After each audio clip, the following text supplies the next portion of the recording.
Okay, in this video I want to show you how to read information from a file. In order to do this, I'm going to need three imports: the scanner class, the file class, and the IO exception class. First, I have already created a file named demo.txt. Demo.txt contains the name of a bunch of books that I've read so far. So here's the text from demo.txt. What I'm going to do in this video is I'm going to open up that file, read the information, and then print it to the screen. So not a whole lot, but I want to show you how to open up files that exist and then gather the information from those files. Now, whenever you try to open a file or read from a file, it's known as a volatile process. Let's look at the computer definition of volatile. When it comes to computers, volatile means of or relating to storage that does not retain data when electrical power is turned off or fails. So, working with files is known as a volatile process. Something could go wrong. Something very drastic could go wrong. There could be an electrical storm, which could corrupt our data. Whenever we're doing something volatile, we use this mechanism called a try-catch block. Now, the way try-catch works is basically like this. Try to do the code inside the try block. If it works, great, no problem whatsoever. But if something goes wrong, then catch the problem and then do something about the problem. Now, on line 35, there's only one thing I'm doing, and that is I'm going to check to see, I'm going to print out where something went wrong, and that's it. I'm going to let my program close. But it is possible to catch an exception and then prevent your program from coming to a screeching halt, which makes your program more robust. So, okay, my identifier is called file. My data type is file with a capital F. First thing I do is I create or I instantiate the file object based on the file name.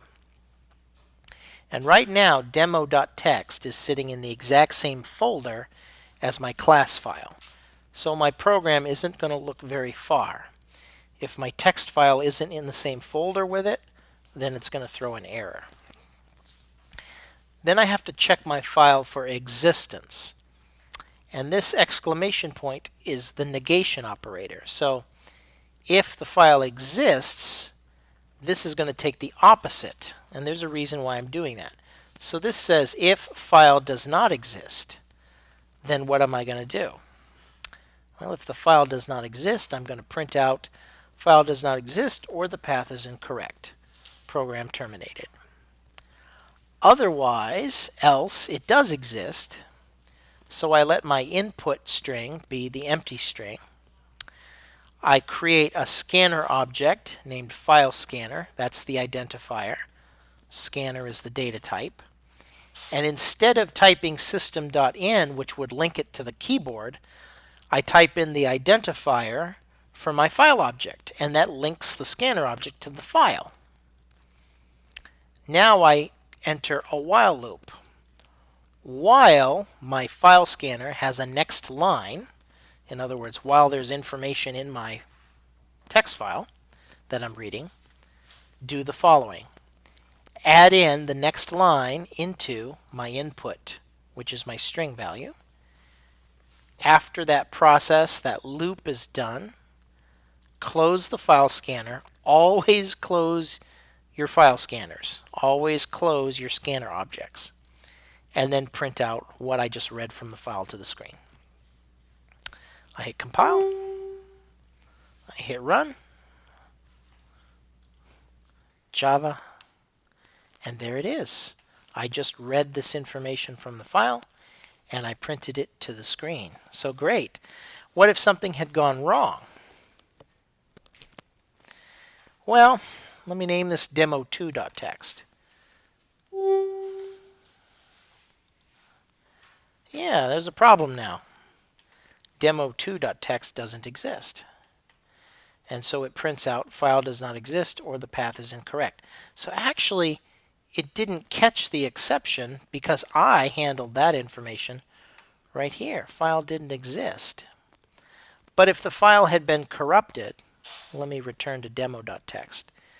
What if demo.txt was corrupted, or I just couldn't open it? Well, then it would have caught that exception and then printed out where something had gone wrong. And so this is just a basic process right now of how you can read a file with a scanner object and grab that information. It requires creating a file object, then creating a scanner object which links to that file object. Then you need some kind of a loop which goes through the file. I decided to use has next line message. So while the file scanner has another line, add that line into my input string so it gathers the input. And then finally I close the scanner, always a good idea. You want to close your file scanner, and then I print out what I got from the file. And there it is in all its beauty. All right, God bless you, wherever you are today.